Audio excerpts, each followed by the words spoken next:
ದಚ್ಚುಗೆ ಪರಪ್ಪನ ಅಗ್ರಹಾರನ ಅಥವಾ ಬಳ್ಳಾರಿನ ಈ ಎರಡೂ ಪ್ರಶ್ನೆಗಳು ಕೂಡ ಇರುವಂತದ್ದು ಸದ್ಯಕ್ಕೆ.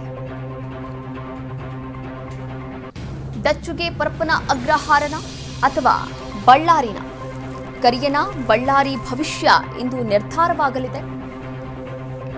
ಇಂದು ಆದೇಶವನ್ನ ನೀಡಲಿದೆ ಸಿಸಿಎಚ್ ಕೋರ್ಟ್. ಈಗಾಗಲೇ ವಾದ ಪ್ರತಿವಾದವನ್ನ ಆಲಿಕೆ ಮಾಡಿದೆ ಕೋರ್ಟ್. ಎಂದಿಗೆ ಆದೇಶವನ್ನ ಕಾಯ್ದಿರಿಸಿತ್ತು ನ್ಯಾಯಾಲಯ. ಇಂದು ನಿರ್ಧಾರವಾಗುತ್ತೆ ದಚ್ಚು ಬಳ್ಳಾರಿಯ ಭವಿಷ್ಯ.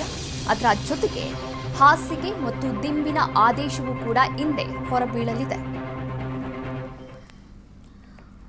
ಚಿತ್ರದುರ್ಗದ ರೇಣುಕಾಸ್ವಾಮಿ ಕೊಲೆ ಪ್ರಕರಣದಲ್ಲಿ ಈಗಾಗಲೇ 2ನೇ ಬಾರಿಗೆ ಜೈಲಿಗೆ ಹೋಗಿರುವಂತಹ ನಟ ದರ್ಶನ್ ಪರಪ್ಪನ ಅಗ್ರಹಾರದಲ್ಲಿದ್ದಾರೆ ಸದ್ಯಕ್ಕೆ. ಆದರೆ ಬಳ್ಳಾರಿಗೆ ಶಿಫ್ಟ್ ಮಾಡಬೇಕು ಎನ್ನುವಂತಹ ಒಂದು ಅರ್ಜಿಯನ್ನು ಹಾಕಿದ್ರು ಪೊಲೀಸರು. ಆ ಒಂದು ಅರ್ಜಿಯ ವಿಚಾರಣೆ ಈಗಾಗಲೇ ಆಗಿದೆ. ವಾದ ಪ್ರತಿವಾದವನ್ನು ಆಲಿಸಿ ಇಂದಿಗೆ ಕೋರ್ಟ್ ತೀರ್ಪನ್ನು ಕಾಯ್ದಿರಿಸಿತ್ತು. ಇವತ್ತು ಪರಪ್ಪನ ಅಗ್ರಹಾರದಲ್ಲಿಯೇ ನಟ ದರ್ಶನ್ ಇರ್ತಾರಾ ಅಥವಾ ಬಳ್ಳಾರಿಗೆ ಅವರನ್ನ ವಾಪಸ್ ಶಿಫ್ಟ್ ಮಾಡಲಾಗುತ್ತಾ? ಈ ಎರಡೂ ಪ್ರಶ್ನೆಗಳಿಗೂ ಕೂಡ ಉತ್ತರ ಸಿಗಲಿದೆ.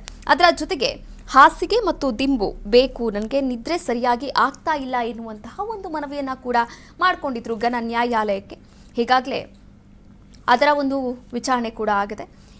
ಹೀಗಾಗಿ ಹಾಸಿಗೆ ದಿಂಬು ಸಿಗುತ್ತಾ?